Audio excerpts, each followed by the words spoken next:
A bankrupt black entrepreneur pulls over to offer a ride to a lone hitchhiker, completely unaware that the woman stepping into his car is actually a runaway millionaire. The old engine growled as Darius pressed the pedal with firm determination. In under a minute, 30 seconds tops, his vehicle was suddenly flanked by 3 men in sharp black suits, their eyes hard, their stances intimidating. "Hey you!" one of them barked, the tallest of the trio, bending slightly toward the window, his gaze flicking like a scanner across the worn interior. "Are you absolutely sure you haven't seen a blonde woman pass this way? Maybe she stopped for directions." His voice had that too smooth edge, like he was used to people lying. Darius remained calm, both hands clearly gripping the wheel where everyone could see them. He nodded slowly. "Like I told you already, sir. I only pulled over to fix a flat. Haven't seen a soul." The man studied him, really studied him, for a few long seconds that felt like forever. His icy stare moved from Darius's tired eyes to his faded business suit, and finally to the battered car, still bearing the burden of unpaid installments. Then, without a word, he turned away. Only once they were fully out of view did Darius release the breath he hadn't even realized he was holding. "Are they gone?" The sudden voice startled him, but it wasn't coming from beside him. Came from behind. Or rather, beneath. The trunk creaked open from the inside, and out climbed a disheveled blonde woman, her high-end athletic gear now stained with streaks of mud and leaves. Her eyes were wild but grateful. "Thank you, seriously. If you hadn't hidden me back there, I don't even want to think what they'd have done." Darius Thomas could hardly believe this was how his day was ending. Just a few hours ago, he had been sitting in the empty shell of his tech startup, an office filled with silence, unpaid bills, and a fresh eviction notice taped to the door. 7 long, exhausting years he'd spent building that company from scratch. And now, it was all unraveling. Investors had bailed at the last minute, after finding out he was black. Coincidence? Yeah, right. "Who were those guys?" he asked, cautiously watching the stranger through the rearview mirror as she slid into the back seat. "They're my father's private security team," she replied, extending a hand. "I'm Alexandra Winters, but you can just call me Alex." "Darius Thomas," he responded instinctively, shaking her hand with a mix of confusion and caution. "Why the hell is your father's security team after you like you're a fugitive?" he asked. Alex chuckled bitterly, no humor behind it. "Because I ran away from home. With this." She reached into her jacket and pulled out a small flash drive. "My father is Richard Winters, CEO of Winters Enterprise. You ever heard of him?" Darius's whole body stiffened. Of course he had. Winters Enterprise. A billion-dollar juggernaut, known for swallowing startups whole and spitting them out as bankrupt shells. He swallowed hard. "Yeah, I know him. His company destroyed mine." Alex didn't flinch.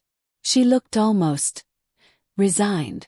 "Then you're just one more victim of his corporate warfare." She shook the drive in her hand. "This contains proof.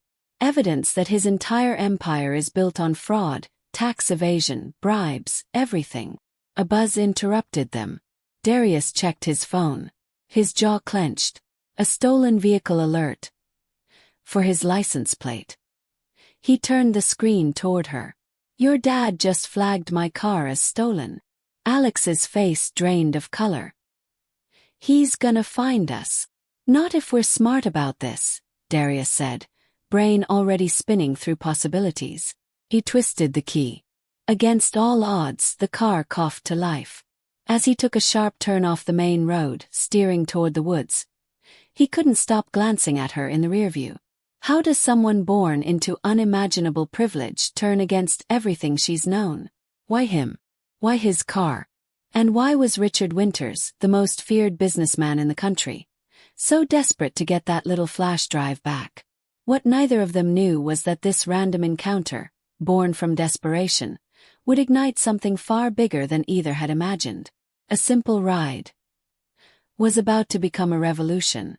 If this story of courage, truth, and unexpected alliances grabs your heart, don't forget to subscribe and follow the journey. Because what started with one act of kindness is about to shake an empire. There. Take the next left, Alex shouted, pointing nervously at a barely visible path. There's a place we can hide, just for now. They veered onto a narrow dirt trail, swallowed by dense trees. Night had fully fallen, and the forest seemed to lean in around them.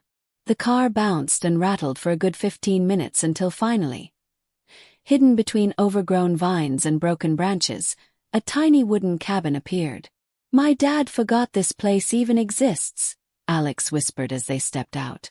Some failed real estate deal from years ago. Inside, dust coated every surface. But it had power. And that's all Darius needed. He plugged the drive into his old laptop. The screen lit up. Folder after folder spilled open. Contracts, emails, spreadsheets. But one file made him freeze. Alex noticed immediately. What is it? Darius pointed at the glowing screen.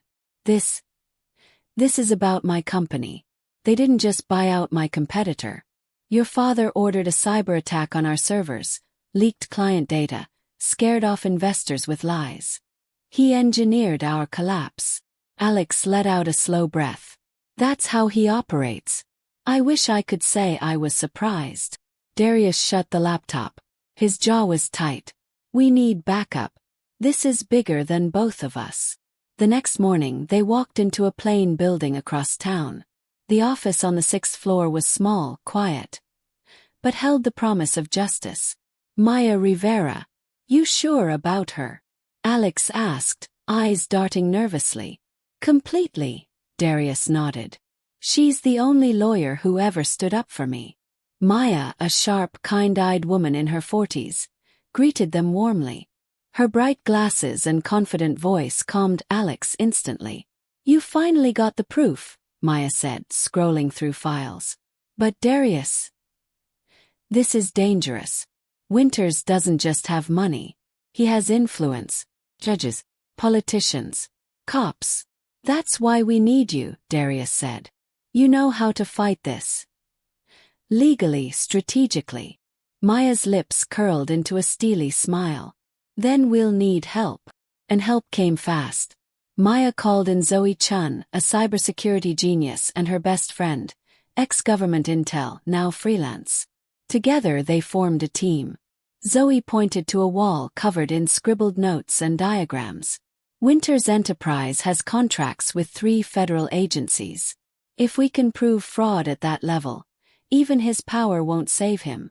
But we'll need direct access, she added, to link this drive to the company's current systems. Alex nodded.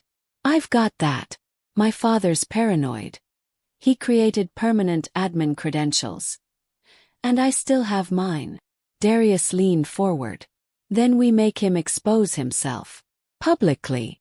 For 2 intense weeks they worked non-stop. Darius sold his last valuable possession, his watch, to buy equipment. Alex mapped the entire corporate chain from memory.